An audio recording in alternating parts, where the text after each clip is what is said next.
Hello everyone, in this video I will show you how to read Google Sheet using N8N.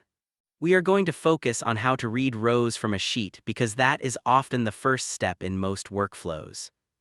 Integrating Google Sheets into an N8N workflow is very common. If you browse freelance sites like Upwork, you will often see customers asking for workflows that include Google Sheets. It makes sense because there are so many use cases. For example, you could extract data from a PDF and load it into a sheet. Or you might scrape data from a website and send it into Google Sheets. Those are just two examples, but there are many more. I already have N8N loaded on my screen. Before we start, let me quickly show you the spreadsheet I am going to use. For demonstration, I created a simple sheet with baseball card data including card name, player, grade, and price. Your sheet can be anything you like. You do not have to copy this example exactly. Use something relevant to you as long as it has some rows and columns we can work with. Now let's switch back into N8N. To begin, I will start with a manual trigger node.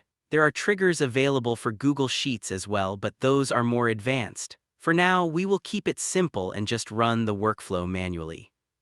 Next, I will add a new node and search for Google Sheets. I already have my Google Sheets API connection set up, but if you have not done that yet, you will need to connect your account through the Google Cloud API. Once the Google Sheets node is added, we want to use the operation to read rows. In this case, the option is called Get Row in Sheet. When you select it, you will see some fields appear. The first is the document. You can provide this either by URL or by the spreadsheet ID. The easiest way is to grab the spreadsheet ID directly from your Google Sheet. To find the ID, go to your sheet's URL, look for the part that comes after /d/, copy everything until the next slash, that is the spreadsheet ID, paste it into the field in N8N.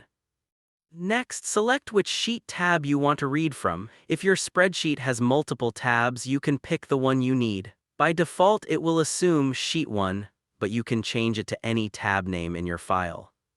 Once that is set up, click Execute. Now you can see the rows of data from the sheet appear inside N8N. The table view is the easiest way to look at it, but you can also view the data as JSON if you prefer. This is how you use the read operation in the Google Sheets node. It allows you to bring rows from your spreadsheet directly into your workflow so you can process, filter, or pass them on to other nodes.